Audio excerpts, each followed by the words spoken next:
Bonjour, nous allons voir aujourd'hui comment créer un bouquet avec structure et de forme allongée.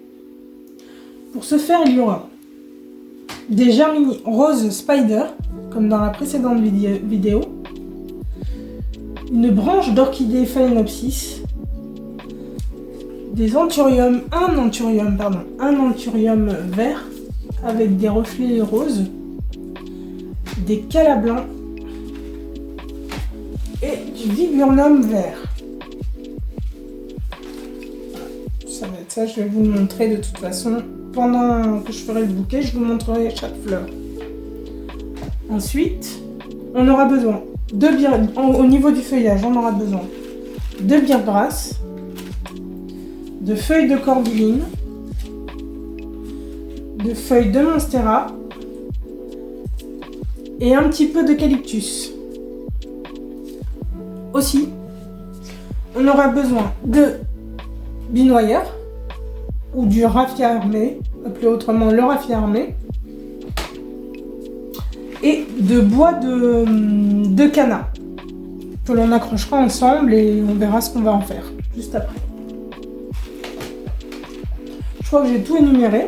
Et si, bien sûr, on aura besoin de fil de fer. Du fil de fer très souple qui permet d'accrocher les bois ensemble. Alors je vous dis à tout de suite et c'est parti. Donc là je prends mon canna, mon bois de canna, c'est deux bois d'à peu près 100 cm, 1 mètre, que je coupe en petits morceaux, que je débite complètement. Et je vais les accrocher entre eux avec le fil de fer que je vous ai montré tout à l'heure. Là je fais d'abord la forme que je veux. Je me suis au préalablement coupé des petits fils de fer. Et je les accroche tout simplement. Joliment, parce que certains seront visibles, donc il faut que ça soit joli. Faut pas les accrocher n'importe comment. Faut faire attention quand même. Faut faire attention à l'esthétique du bouquet, quoi. Donc voilà, là j'ai accroché le premier. Et je vais faire ça pour tous les bois et je vais lui donner la forme que je veux. Voilà.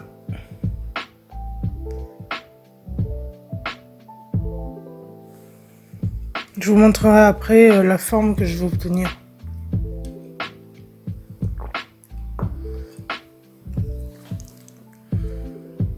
Voilà. Par exemple, j'ai ça. C'est tout simple, c'est vraiment facile. Après, on peut en faire avec différentes formes et différents matériaux. Là, j'ai pris ça parce que c'est assez facile et c'est rapide à faire pour la vidéo. Mais sinon, on peut faire des structures avec du fil de fer aussi. On peut faire des structures avec du bois, du plastique, de tout. Bon, le plastique, c'est peut-être pas conseillé, mais on peut faire des structures avec toutes sortes de matériaux et de formes complètement insolites. Et c'est ça qui est bien, quoi. Vous allez voir le rendu à la fin, de toute façon, vous me direz ce que vous en pensez en commentaire. Et aussi, vous pouvez vous abonner. Je ne vous l'ai pas dit, mais vous pouvez vous abonner, comme ça vous recevrez tous mes tutos réguliers. Et appuyez sur la petite cloche, comme ça vous êtes sûr de bien recevoir.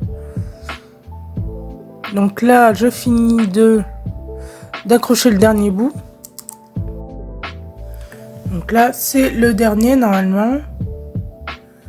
Normalement, je suis en train d'enregistrer la voix en dehors. En dehors de la vidéo, donc...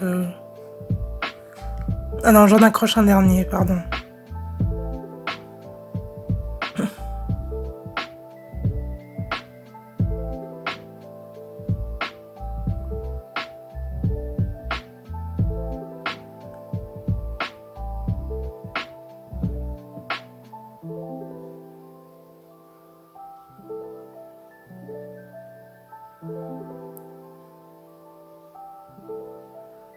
Voilà, faut s'appliquer, c'est le secret, il faut être appliqué quand même à ce qu'on fait. Là, j'accroche un dernier bois pour qu'il va maintenir la structure, parce que vous voyez, ça fait une sorte de petit losange là. Et il faut un bois un bois en son centre pour le maintenir. Sinon, ça serait pas stable. Donc, c'est pour ça que j'ai rajouté ce bois-là.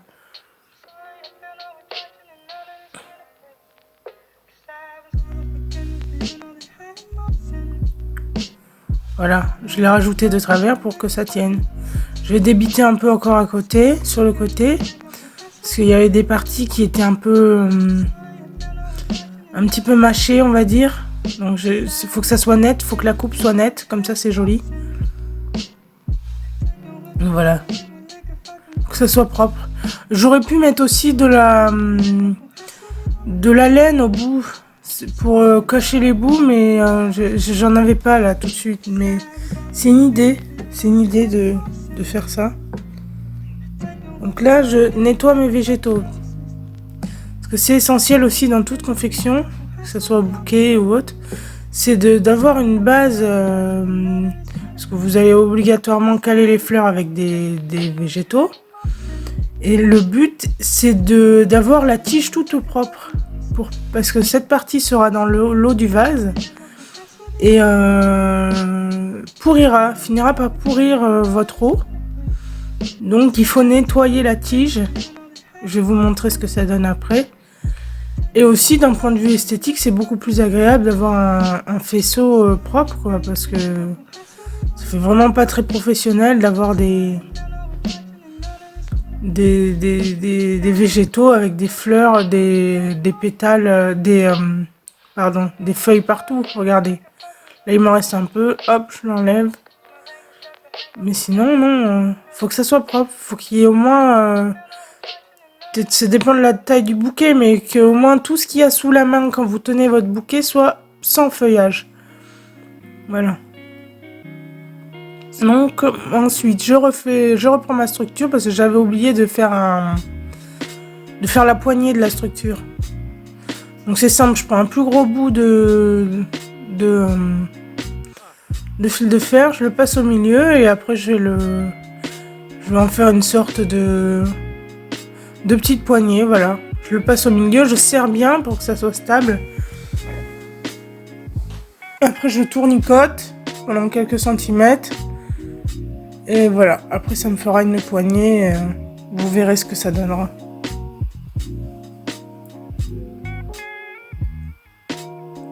Et voilà, tout simplement.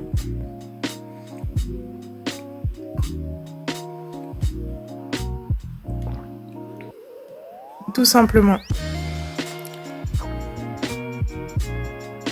Bien en son centre et c'est parti pour le feuillageage, on va dire. Et parfois, il y en a qui font des bouquets comme ça en structure, mais sans feuillage. Ça peut être très joli aussi. Sans feuillage, en base, avoir un bouquet. J'essaierai, je vous ferai une vidéo avec un bouquet sans feuillage. Ça peut être intéressant. Là, ça le maintient. On n'est pas obligé de faire ça, mais moi, je trouve que ça maintient un peu le feuillage à sa place sans qu'il bouge. Ça donne une bonne base pour mettre les fleurs après. Et toujours on garde cette idée de vrille. Ça je vous fais une vidéo juste après sur l'idée de vriller les fleurs. C'est-à-dire qu'il faut qu'elles aillent dans le même sens dans la main. Pour faire un faisceau de fleurs en fait. Et de feuillage. Il faut que toutes les tiges aillent dans le même sens. On tourne le bouquet, mais les tiges doivent aller dans le même sens. Je vais vous montrer en détail dans une vidéo avec une... Hop. Là, je resserre pour avoir une bonne base. Et voilà. Tout simple.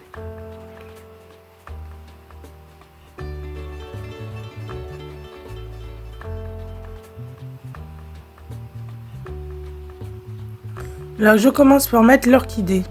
Regardez-moi cette beauté. C'est magnifique, hein. Alors là, on voit pas trop, mais je vais descendre le bouquet. Parce que là, vous voyez pas. C'est beau, hein. Qu'est-ce qu'elle est magnifique cette orchidée.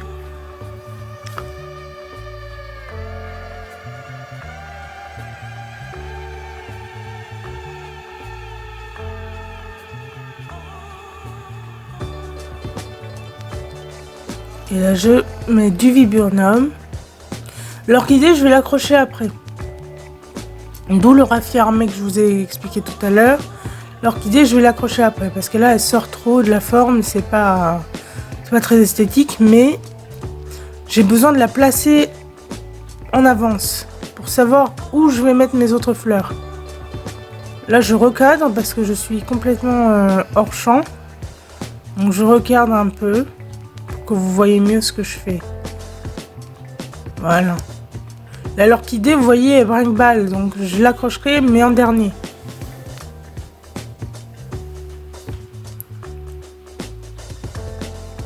Voilà. Désolée, je crois que je vais couper ça. Non, c'est bon. C'est bon, c'est bon.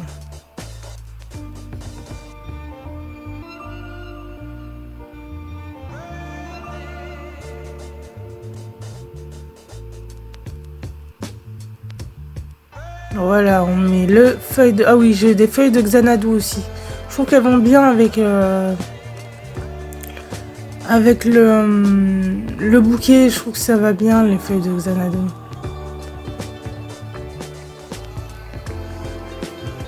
Hop, elles sont de forme allongée, donc c'est super joli.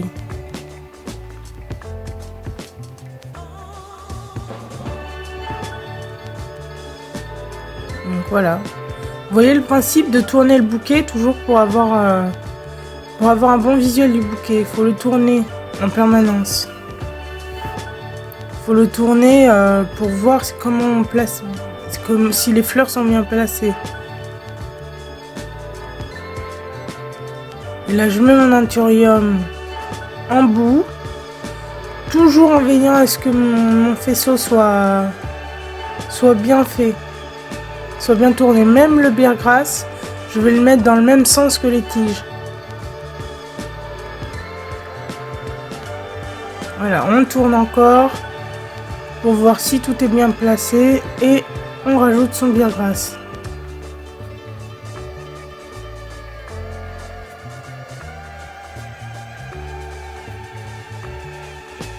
Et voilà.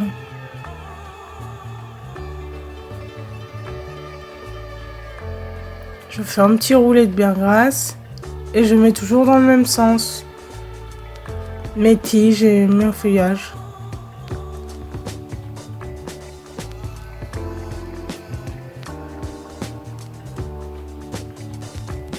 Là j'ai un trou donc je place mes fleurs, mais en fait plus vous allez avoir l'habitude de le faire, plus vos fleurs vous allez les placer instinctivement au bon endroit.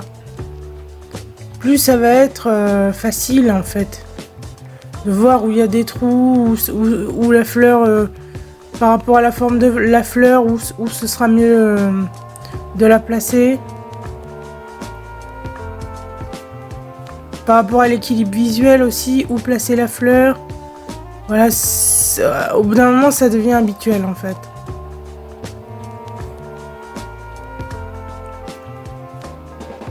On fait quand même des erreurs, mais on sait quand même où placer les fleurs quoi. On doute plus comme au début où c'est peut-être un peu difficile de savoir où mettre les fleurs et ça rend pas toujours bien. Mais après vous savez où placer vos fleurs. Donc là j'ai prévu des calas, donc ça c'est bien. C'est bien dans les bouquets allongés comme ça les calas. Ça se marie bien avec tout bouquet allongé et généralement les gens les utilisent pour ça. Et puis ils sont très flexibles, enfin dans la mesure, faut pas les, dans la mesure du possible, mais ils sont quand même flexibles. Donc on peut les mettre un peu en biais ou les faire prendre des mouvements un peu insolites.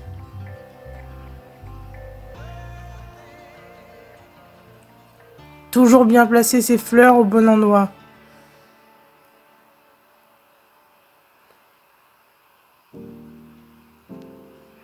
Là, vous inquiétez pas, l'orchidée, je vais la replacer, hein, mais je le fais à la fin, le temps de placer toutes les autres.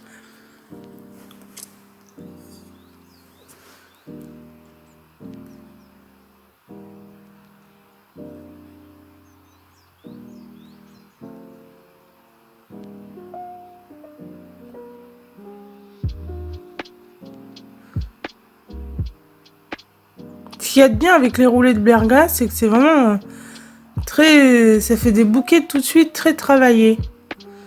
Mais c'est assez facile à faire. Et puis ça permet de soutenir aussi les feuillages récalcitrants, vu que c'est un peu dur. C'est un feuillage un petit peu dur, surtout quand on le roule. Il permet de bien caler les feuillages et les fleurs. Donc c'est vraiment bien ces roulés de bergasse.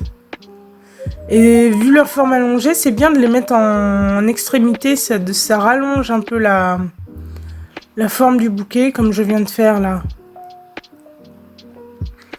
Bon ben voilà, je crois que c'est plus ou moins fini. J'ai juste ma collerette à faire. Hop là. Et la collerette. En feuilles de Monstera. Bon, j'aurais préféré des Aspidistra, mais j'en avais plus. Donc j'ai pris des feuilles de Monstera.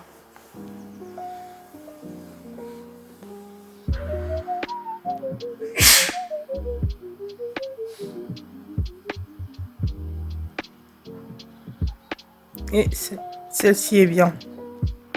Aussi, c'est de la cordyline. Je pense que c'est de la cordyline. Je sais plus exactement, mais je pense que c'est de la feuille de cordyline. Et sa forme allongée aide bien à avoir une belle forme de bouquet. Voilà. Donc je retaille mes végétaux toujours à la taille de mon vase ou 2 tiers, 1 tiers, hein, comme on l'apprend au CAP. Mais après c'est surtout à la taille du vase. Hein. Parce que je sais dans quel vase je vais la mettre, donc je vais mettre le bouquet, donc c'est surtout la forme, la taille du vase. Ah là je reviens, parce que je me rends compte que j'ai oublié mon raffia. Moi je fais toujours mes bouquets au raffia. Hein.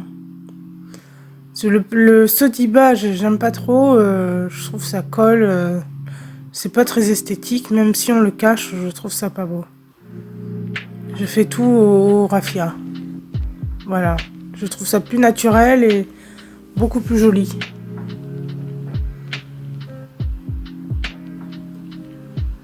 Et là, voilà, il est fait, je retaille et je vais attacher maintenant mes orchidées. Mes orchidées et mon cala qui brinque-balle un peu.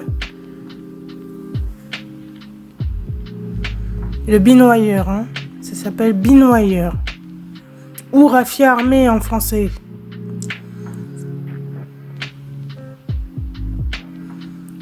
Hop là. Vous voyez, elle est complètement brinque-ballante. Donc je lui donne la forme que je veux. Je pose le bouquet délicatement. Je prends mon binoyeur.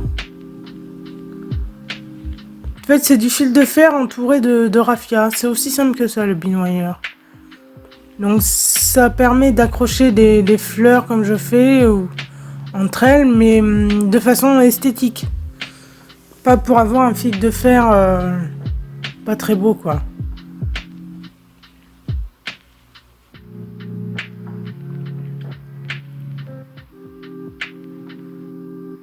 Là, je retaille le binoyeur pour pas qu'il soit trop... Et voilà ce que ça donne. Hop. Et voilà, à tout de suite.